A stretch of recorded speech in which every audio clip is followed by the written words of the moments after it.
pertama langkah kakimu, engkau sudah disadarkan bahwa engkau bukan lagi seperti ini, tak hidupmu sudah seperti ini. Jadi poin pertama adalah ketika kita tahu hidup kita diatur oleh Tuhan, maka kita diberikan kesadaran ilahi. Ingat, kalau Anda mulai berpikir negatif, berarti iblis sedang menyeret saudara untuk mulai tidak ada kesadaran ilahi. Kalau Anda mulai berpikir lemah, berpikir takut, berpikir gagal, berarti iblis menyeret saudara untuk memiliki kehidupan yang punya kesadaran akan pola yang iblis terapkan dalam dimensi jiwa saudara.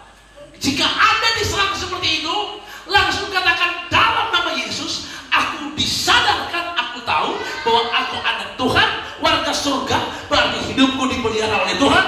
Aku tidak takut lagi, aku tidak khawatir lagi, karena aku tahu di dalam Yesus ada kepastian dan ada kemenangan. Beri tepuk tangan yang meriah bagi Tuhan. Haleluya. Saudara, yang kedua, ketika Anda sudah disadarkan bahwa hidupmu sudah seperti ini, maka yang kedua, kalau engkau tahu hidupmu diatur oleh Tuhan, yang pertama kita diingatkan supaya disadarkan. Yang kedua, bilang kiri kanan, mari nikmati hidup ini. Jadi kita perlu tahu hidupmu diatur oleh Tuhan.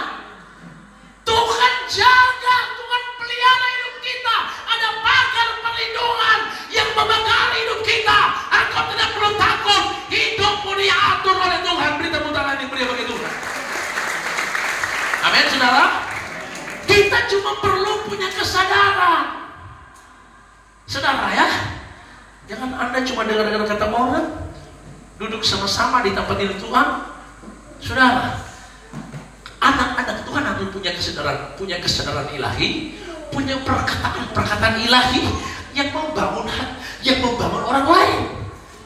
Kan kita tidak rugi, saudara, sementara makan bilang Yesus, luar biasa kan, anak-anak Tuhan luar biasa, dapat lihat cantik terus, dapat lihat sehat terus, kan?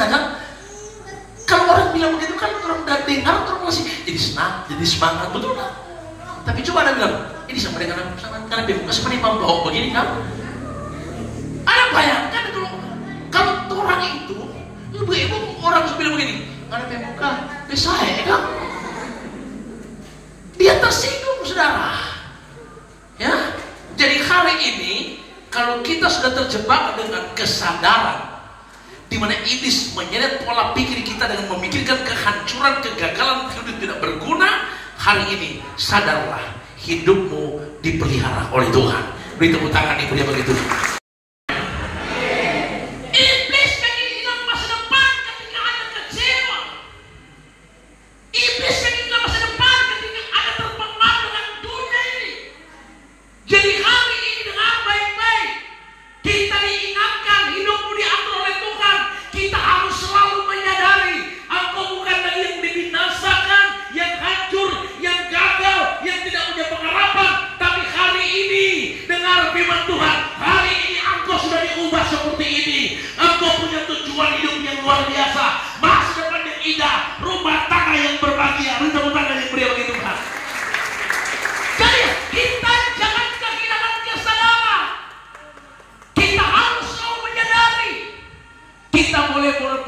Kita boleh menghadapi namanya masalah persoalan yang hari-hari kita hadapi, tapi jangan Anda terbawa dengan masalah persoalan itu sehingga kita cuma disadarkan dengan kegagalan, kehancuran. Kamu tidak akan bisa bangkit lagi, suamimu tidak akan pernah berubah, dia pepamabo so tingkat dewa, susah berubah. Suami cuma disadarkan dengan istrinya yang tiap hari bukan jadi penolong tapi penggonggong dan penodong. Tapi yang ada di sini yang mau mengaku. Saudara, kita ini kadang-kadang dalam rumah tangga cuma iblis kasih bisa begini. Coba dia bikin aku. Lihat dia mulu. Coba dia bikin aku. Tuh, bikin biji tuh. Jadi ketika Anda disadarkan seperti itu, Anda udah tidak. Aku ada di sini. Pikiranku harus bersih, perkataanku harus terkontrol, supaya aku tahu aku tetap menjaga hidupku. Aku disadarkan, aku telah berubah, hidupku telah ada di sini, telah menjadi baru, sudah berbeda. Aku anak Tuhan, warga surga. Hidupku berarti surga bertanggung jawab. Saudara perhatikan baik-baik. Yesus harus datang ke dalam dunia ini yang kita rayakan setiap tahun. Dia lahir bagi kita, Dia mati bagi kita, Dia bangkit bagi kita, naik ke surga buat kita semua. 4 perkara besar yang Yesus lakukan itu adalah untuk membuat kita yang di sini, Dia kembalikan ke sini. Tetapi polanya harus begini. Harusnya begini. Boleh perhatikan. Lihat dari bunga ini. Bagus, cantik, elok, rupawan, dan segar. Karena dosa pilih di sini. Iya, dosa, Melayu, Sukri, apalagi ini. Sudah lihat. So seperti ini. Perhatikan. Nah, Alkitab bilang kita ini yang sudah rusak ini tidak bisa membetulkan diri. Oke? Ya. Yang rekam dulu. 1000. Yang ini ya, kita tidak bisa bikin seperti ini. Orang ini pediri, ini boleh orang rubah jadi begini. Orang tidak mampu bikin orang hidup seperti ini. Kenapa? Dosa mengikat manusia. Manusia tidak bisa melepaskan diri dari ikatan dosa, dan manusia tidak punya kekuatan untuk melawan dosa, dan manusia sudah terikat dan harus berbuat dosa dalam kutuk dan hukuman penderitaan. Saudara perhatikan baik-baik. Ketika Tuhan melihat manusia tidak bisa lepas diri, tidak bisa dibebaskan lagi, maka Yesus datang. Dia Tuhan kita, karena begitu besar kasihnya akan dunia dan isinya, yaitu manusia. Dia harus datang untuk mengangkat, memulihkan kehidupan kita yang sudah rusak, untuk dia ubah, dia pindahkan ke sini, dan hidupmu kembali jadi seperti ini. Katakan amin. Untuk jadi seperti ini, Alkitab bilang apa? Yeskiel 36 ayat 26. Lihat, Yeskiel di sebelah Kejadian.